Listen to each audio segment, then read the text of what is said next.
शर्म नहीं आ रही है पापा बाल झाड़ना? इतने बड़े हो गए हो तुम? हाँ, पापा से अच्छा। ऊपर लेकर चलो। भाई हम लोग का बर्थडे आता था तो पता भी नहीं चलता है, तुम लोग का बर्थडे आता है तो पहले तुम्हारी टिफिन पकड़ो अपना। रुको। लंच बैग पकड़ो, पापा बैग लेके गए बाहर।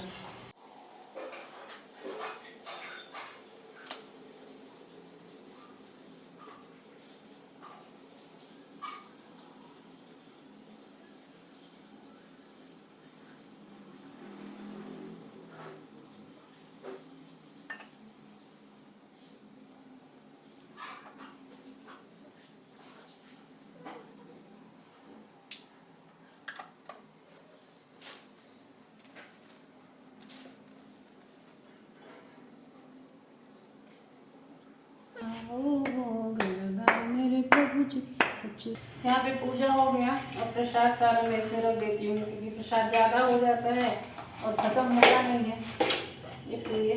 और जय श्री श्याम सभी को। मैं भूल गई थी, तो सूखे में इसमें रखी हूँ, सारा डिब्बा अलग अलग करके रखी हूँ।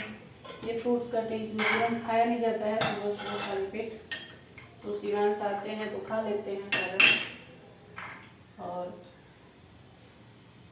चाहे कितना भी लेट हो जाए पूजा करना ही चाहिए, बिना पूजा करने से मन शांत होता है। खासकर मुझे पता है लेडीज का, क्योंकि मेरा मन शांत होता है, तो मैं तो डेली पूजा करती हूँ।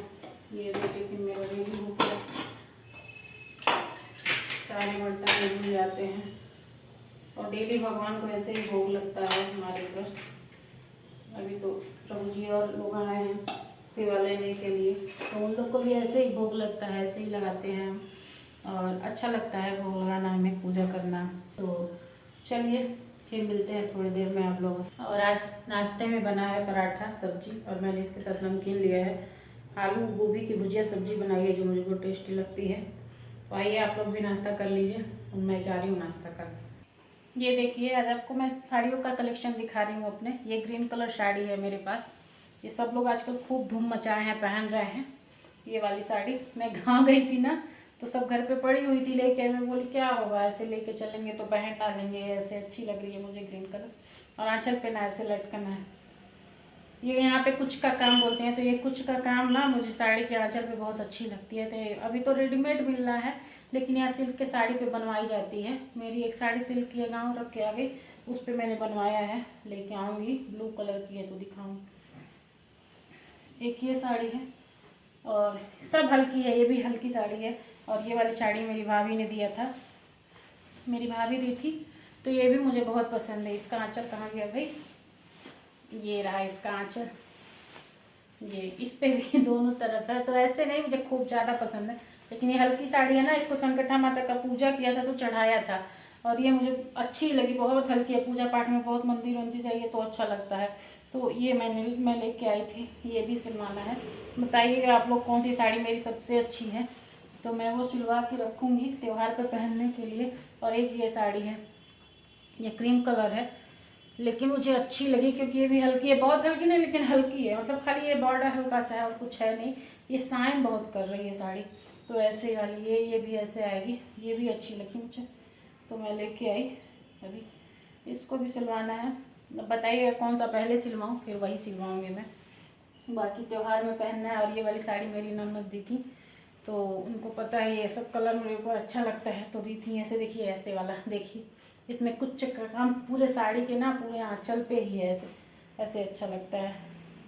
ये साड़ी भी प्यारी है, बताइएगा आप लोग कैसी है। मैं दिखाऊँ कुछ अलग काम, ऐसे दुल्हन बन के ऐसे देखिए, ये बहुत अच्छा लगता है जब आता है तो ऐसे। अब श्री पल्लू पहनिए तब भी अच्छा लगता है, मुझे तो अच्छा लगता है।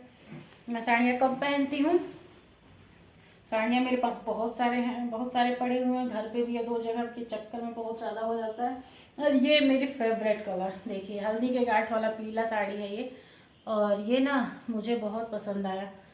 इसका ये ब्लाउज है, ये वाला ये ब्लाउज है ऐसे, और इसका आंचल कहाँ गया, ऐसे खोल के रखी थी मैं, सोच रही थी कौन सा सिलवाऊँ कौन। ये आंचल है, आंचल एकदम प्लेन है देखिए, लेकिन ये साड़ी अच्छी लगी, कलर अच्छा लगा पीले, तो सोच रही हूँ इसको करवा चौथ पे मैं सिलवा के पहन लूँगी। और ऐसे देखिए, ये बहुत अच्छा साड़ी है, सब यही सब साड़ियाँ, न्यू साड़ियाँ हैं ये। और साड़ी का कलेक्शन तो मेरे पास बहुत है, आप लोग बोलिएगा तो मैं दिखाऊंगी आप लोगों को। बहुत सारी साड़ियाँ मैंने रखी हुई है, अभी पहनती कम हूँ। आज तो ये वाला डाल दिया, पेपर सिल्क है। एक पेपर सिल्क रखे रखे ही खराब हो गए, इसको पहना फिर वो ऐसे फट गई, निकल गई, क्योंकि पेपर सिल्क है ना, ज़्यादा दिन हो जाता है, तो इसको मैं सोची यूज कर लूँ। अभी पहनूंगी कभी कभी साड़ियाँ ही। और आप लोगों से कहना था कि प्लीज़ खुश रहा करिए और आसपास के लोगों को भी खुश रखिए। आपस में पहले तो पति पत्नी खुश रहिए, बच्चे हैं तो अपने माँ बाप के पास, अपने माँ बाप के साथ खुश रहिए, सब लोग खुश रहिए, एक दूसरे से लड़िए मत, झगड़िए मत। देवरानी जेठानी है तो भी खुश रहिए, सास ससुर हैं उनके साथ है, आप जिसके भी साथ हैं खुश रहने की कोशिश करिए। मनमुटाव किस घर में नहीं होते हैं, किसके अंदर नहीं होता है। कुछ आपको अच्छा लगेगा, कुछ मुझे नहीं अच्छा लगेगा, कुछ अच्छा लगेगा, तो ऐसे ही चलता है। और सुनने में आता है कि कोई कोई मेरी फ्रेंड्स ही हैं तो बोलती हैं कि अरे आज तो इनसे झगड़ा हो गया भाई, मैं 3 दिन हो गया मैं बात नहीं करी, और 3 दिन हो गया वो खाना ही नहीं खा रहे हैं। कैसे लोग कर लेते हैं भाई, ऐसे पति पत्नी ही कौन हो जिसमें झगड़ा हो के 2-2 3-3 दिन हो जाता है। मैं किसी एक को नहीं डांट रही हूँ, मैं किसी एक को नहीं बोल रही हूँ, मैं सबको बोल रही हूँ, पति को भी बोल रही हूँ, पत्नी को भी बोल रही हूँ। हस्बैंड वाइफ हो, एक दूसरे के पूरक हो, एक दूसरे के साथ चलना है, एक दूसरे को समझना है, आगे लेके जाना है। अगर पति कुछ कर रहा है तो पत्नी को प्रोत्साहन करना है। भाई कुछ कमी भी है तो भी कहना ठीक है, चल रहा है, जैसे भी चल रहा है चलने दो, एडजस्ट करो। हमारे पास भी बहुत ज़्यादा नहीं है, कम है, बस चलता है, बचत कुछ भी नहीं है, लेकिन ठीक है, चल रहा है, खुश रहते हैं एक दूसरे के साथ। झगड़ा के हमारा भी आपस में झगड़ा होता है, लेकिन अभी तक ये 10 साल 11 साल की शादी में कभी ऐसा नहीं हुआ है कि मतलब एक दिन तक हम लोग एक दूसरे से गुस्सा होकर रह लिए हों, चाहे हम दूर रहे हों चाहे पास में रह रहे हों। मैं गांव भी रहती हूँ तो बहुत दिन तक मैं गांव रही हूँ, अभी भी जाती हूँ तो रहती हूँ, ये यहाँ रहते हैं, फिर भी फ़ोन पे भी झगड़े होते हैं, लेकिन कम होते हैं। ऐसे होते हैं, ये नहीं है कि लड़ लें झगड़ लें, 2-2 3-3 दिन बात ना करें, खाना ना खाएं, मनाना पड़े, ऐसा नहीं है। पहले तो आप भोजन का अनादर कर रहे हो, बाद में एक दूसरे का भी अनादर कर रहे हो। लड़ो झगड़ो, एक दायरा उसमें बनाओ। पति को भी अपने दायरे को नहीं क्रॉस करना है, पत्नी को भी नहीं करना है। पत्नी के माँ बाप भी माँ बाप हैं, पति के माँ बाप भी माँ बाप हैं। सम्मान दोनों का होना चाहिए, दोनों परिवार है, दोनों ने एक दूसरे के लिए कुछ ना कुछ त्याग किया है। बेटे के माँ बाप भी पढ़ाए लिखाए बड़ा किए, बेटी के माँ बाप भी पढ़ाए लिखाए बड़ा किए, तो सम्मान एक दूसरे का करो। आपसी कुछ मनमुटाव है, कोई ना समझी है, समझो, अपनी बात रखने की कोशिश करो। नहीं रख पा रहे हो भाई, लड़ाई झगड़े हो रहे हैं, थोड़ी देर बाद बोलो कि भाई मैं अपनी बात को आप तक नहीं रख पा रही हूँ, मेरे पास वो शब्द नहीं आ रहा है।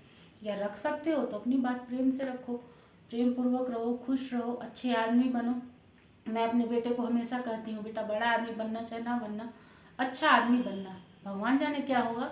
अभी तो सही है, संस्कार मैं यहाँ लेके रहती हूँ इतने बड़े सिटी में, फिर भी सारे संस्कार घर के मतलब अच्छे संस्कार पड़े हैं। सबको प्रणाम करना, सम्मान करना, पहले पापा को खाना देना, फिर अपने खाना खाना, ये सब चीज़ें हैं मेरे बेटे के अंदर। कभी किसी को तू रे नहीं कहता है, आप करके बोलता है, किसी को हाथ नहीं उठाया, किसी को चुप रहो नहीं कहा, जब मुझे नहीं बोलता है मम्मा चुप रहो, कुछ भी ऐसा आप शब्द नहीं बोलता है। ठीक है, मैं बड़ाई नहीं कर रही हूँ, आगे भी यही कोशिश करती हूँ कि प्रभु से भी कहती हूँ, उससे भी कहती हूँ कि बड़ा आदमी बनना चाहे ना बनना, छोटे आदमी ही रहना, लेकिन अच्छा आदमी, सम्मानित आदमी बनना। भूखे को खाना खिलाना, किसी को कपड़ा नहीं है कपड़ा देना, पढ़ने के लिए पेन नहीं है तो पेन देना, भगवान की पूजा करना, भक्ति करना, 24 घंटा घंटी नहीं बनाना, लेकिन सुबह शाम दिया जलाना, सुबह स्नान करके भगवान को प्रणाम करना, उनका सम्मान करना, फिर माँ बाप का सम्मान करना, आगे बढ़ना। जो भगवान के सामने शीश नहीं झुकाता है ना, वो भगवान माँ बाप के आगे शीश नहीं झुका सकता है, मैं मान ही नहीं सकती। जो मंदिर में शीश झुकाता है वो हर किसी के आगे झुकता है, और झुकने में कोई बुराई नहीं है। आप अपने माँ बाप के साथ झुक सकते हो, परिवार में झुक सकते हो, अपने रिश्ते को बचाने के लिए झुक सकते हो। अगर झुकने से रिश्ते बच रहे हैं तो झुकिए। मैं लाइफ में बहुत बार झुकी हूँ, अपने रिश्ते को बचा के लेके चल रही हूँ, कोई बड़ाई नहीं है। धीरे धीरे आप सब जानोगे मेरे बारे में, अभी कुछ नहीं जान रहे हो, लेकिन खुश रहो, सबको आसपास के लोगों को खुश रखो, साफ सफाई रखो, घर को अपने क्लीन रखो। पहले तो अपने घर में सफाई रखो, लोग कहते हैं आसपास एरिया में सफाई रखो, मैं कहती हूँ पहले अपने घर को साफ रखो। जब आप घर को साफ रखोगे ना तो आपको लगेगा कि मुझे अपने आसपास के एरिया को भी साफ रखना है, तो उसको भी साफ रखो। धन्यवाद, थैंक यू सो मच आप लोगों का तहे दिल से मेरा वीडियो देखने के लिए।